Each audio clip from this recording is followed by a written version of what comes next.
Cette émission vous est présentée par CIH Bank.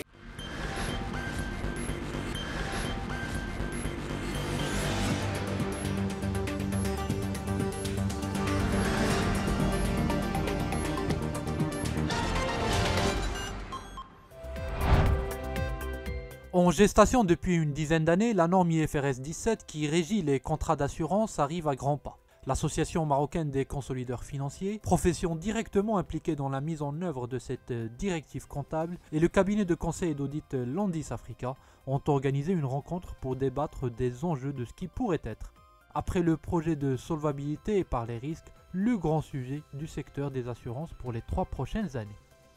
Alors aujourd'hui, on se retrouve dans une nouvelle rencontre du club IFRS de l'AMCF pour échanger autour d'un sujet d'actualité, qui est la nouvelle norme sur les contrats d'assurance IFRS 17, qui entrera en vigueur à partir du 1er janvier 2022. L'objectif de ce genre de rencontre organisée par le club IFRS, c'est de réunir les professionnels des différents secteurs d'activité, en l'occurrence aujourd'hui le secteur de l'assurance et de la réassurance, avec des experts internationaux en matière de normes comptables internationales d'information financière et aujourd'hui des experts en actuariat.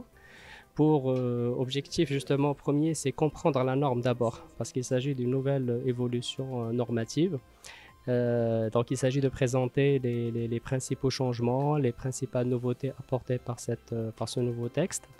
La norme, il apporte un nouveau modèle d'évaluation des passifs liés au contrat d'assurance. Jusque-là, la norme applicable en la matière, c'est la norme IFRS 4. Le problème de cette norme, c'est qu'il autorise toujours le recours à des modèles issus des normes comptables nationales. Et le problème, c'est que ça va tout de suite biaiser la comparabilité des états de synthèse à l'échelle mondiale, ce qui pose un sérieux problème pour les investisseurs. Alors avec cette nouvelle norme, bon, après, on a accepté ça parce que le secteur il est un peu particulier. Aujourd'hui, il est temps justement de basculer vers une nouvelle norme qui va standardiser et normaliser le modèle de reconnaissance des passifs issus des contrats d'assurance. Et l'objectif justement, c'est d'arriver à un modèle basé sur une approche prospective avec une méthode basée sur l'actualisation des cash flows futurs, avec une prise en compte de risques liés à l'incertitude justement en rapport avec ces cash flows futurs, ce risque qui diffère en fonction aussi des assurés. Landis est un cabinet d'expertise comptable et les membres de l'ordre des experts comptables français.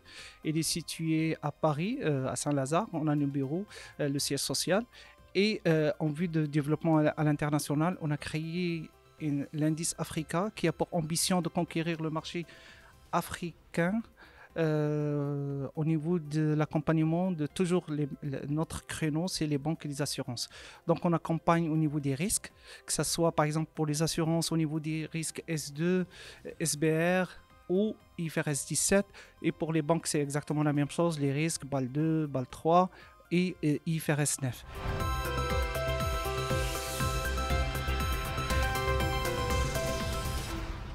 C'est une norme qui va être mise en vigueur au 1er janvier 2022, voire potentiellement 1er janvier 2023, puisqu'il y a un fort lobbying des compagnies d'assurance européennes. Et c'est une norme, ça fait une dizaine d'années qu'elle était en réflexion. Donc là, elle est mature, elle arrive, elle est là.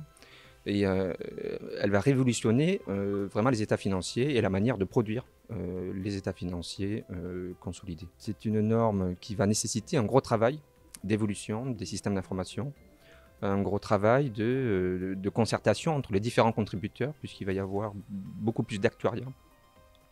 Et puis beaucoup d'efforts à faire au niveau de la transparence et de la communication financière. Aujourd'hui, on va parler un peu de rapprochement entre IFRS 17 et S2, et c'est surtout pour trouver des similitudes entre IFRS 17 et S2 dans le sens où pour dire aux actuaires que il y a plein de points communs sur lesquels on peut capitaliser de tout ce qu'on a fait jusqu'à ici sur S2 pour pouvoir les utiliser dans IFRS 17, en sachant bien évidemment qu'il y a certaines différences ou distinctions à prendre en compte qui sont purement actuariales et techniques, techniques dont on développera plus tard durant la conférence. Mais c'est surtout en fait trouver un pot commun entre RFS 17 et le S2 et de pouvoir capitaliser de tout ce qui était fait sur S2 pour utiliser d'une certaine façon dans RFS 17. Donc ça c'est purement ça, et après il y a toute la méthodologie aussi à définir et tout ce qui est on va dire le degré d'adaptation de cette méthode S2 dans RFS 17 selon en fonction de chaque compagnie d'assurance et selon ses exigences et selon à quel point elle veut considérer le RFS 17 comme un critère pour les gestions de risque et pour les gestions de sa comptabilité.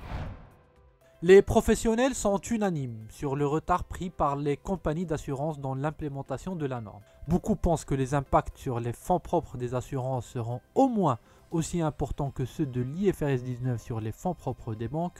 Le sujet est important, les implications sont nombreuses, aussi d'un point de vue organisationnel. Sujet à suivre.